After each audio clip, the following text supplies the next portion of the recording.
Sobrang nakakalungkot itong video na nakita ko, mga lords. I don't know if this is latest, pero sobrang nakakalungkot lang at nakakadismaya lang. Even ako as supporter ni VP Inday Sara and supporter ni President BBM nung eleksyon, ako ay nalulungkot sa nakita ko. Panoorin natin.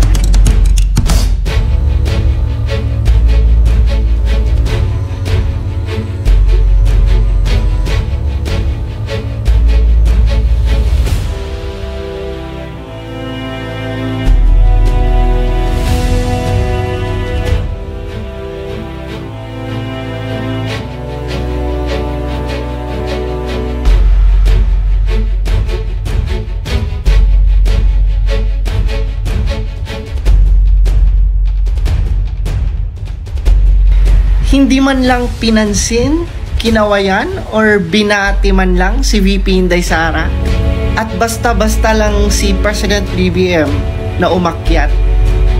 Sobrang nakakalungkot, mga lords. Kasi sa totoo lang, ako ay naaawa talaga kay VP Inday Sara. Diba? Kasi nananahimik si VP Inday Sara sa Davao City, pero pinilit niligawan ng mga Marcos, di ba, na patakbuhin si VP Inday Sara. Kasi alam naman natin at that time, si VP Inday Sara ay malakas talaga sa service, no? Lalo na as president. And ngayon, nananalo na sila, no? Ngayon na nagamit nila, no, ang mga Duterte, wala na, no? Kumbaga, na-set aside na si VP Inday Sara at tinatrato na lang nila na ganyan si VP Inday Sara. Now, which is, wala naman siyang ginawang masama, no, kay President BBM, lalo na kay First Lady. Never siyang nagsalita ng kung ano-ano. Despite sa mga statements na maaanghang na statements na sinabi ni Tatay Digong, ni Baste, mga kapatid ni VP Inday Sara. But still, VP Inday Sara, pinili niya na suportahan si President BBM. Still, andyan pa rin siya kay President BBM. And yet, ganito ang mangyayari. Alam nyo, mga lords, sa totoo lang, sana hindi na lang talaga nakipagsanib si VP Inday Sara sa mga Marcos. 'Di ba? Sana nagstick na lang sila as Duterte.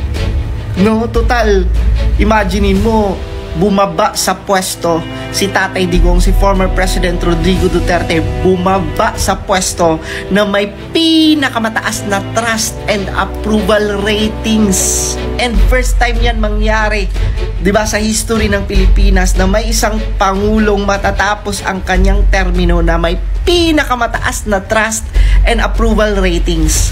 So talagang at the time, 'di ba, talagang marami talaga ang solid supporters ng mga Duterte. Grabe, mga lords, no? Hindi ko ma-imagine na darating sa puntong ito, 'di ba? Na darating sa sitwasyon si VP Inday Sara, sa sitwasyon na siya na lang mag-isa. Kasi 'di ba, nung eleksyon, no? Nung eleksyon, grabe, ang daming nanliligaw kay VP Inday Sara. Ang daming nanliligaw sa mga Duterte para makatandem lang. I've heard, of course, Trillanes. We all know Trillanes. Simula pa lang dati, 'di ba, niligawan na niya si former President Rodrigo Duterte na maging Vice President siya at President si Duterte. Pero hindi pumayag, no, si Tatay Digong. Narinig ko rin na si Risa Hontiveros, no, ay nakikipag-ugnayan dati kay Inday Sara, and yet hindi nakipagsanib ang mga Duterte sa kanila. Here comes ang mga Marcos.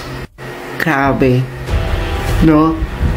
I cannot imagine na darating sa puntong to na maiisip na lang natin na baka talaga lang, no, baka talagang ginamit lang, no, si VP Inday Sara para manalo. Kasi lahat, 'di ba, lahat ng rason para manalo as presidente ng Pilipinas na kay VP Inday Sara.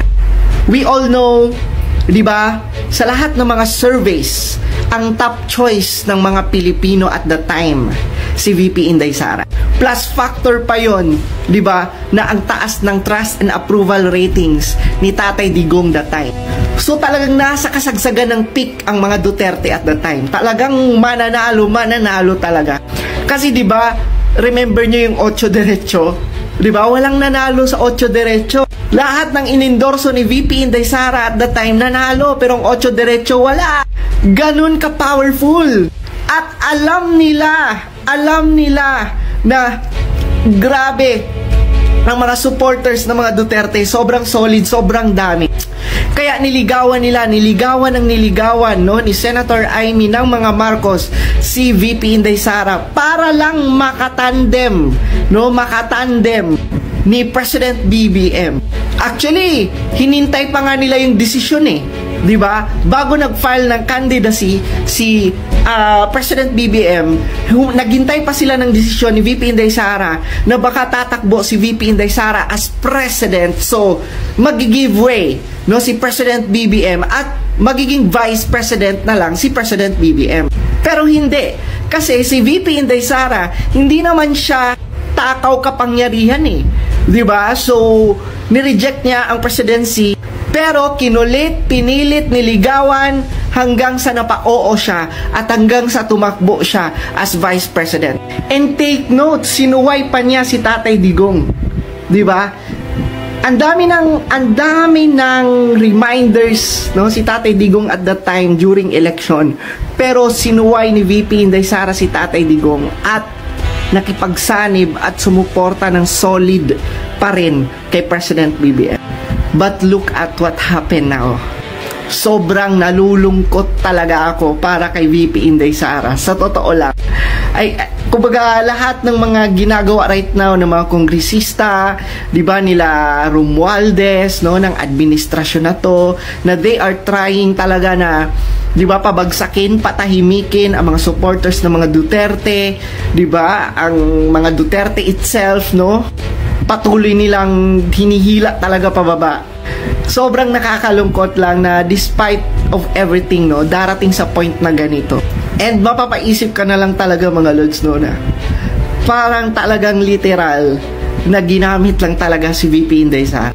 Pansin nyo nung election, 'di ba? Hindi na nga ni VP Inday Sara kinakampanya ang kanyang sarili, 'di ba? Palagi niyang bukang bibig, Apo Lakay, Apo BBM. Palaging bukang bibig ni VP Inday Sara sa almost lahat ng campaign, no, na iboto nyo si Bongbong, no? Iboto nyo si BBM, iboto nyo si Apo BBM, 'di ba?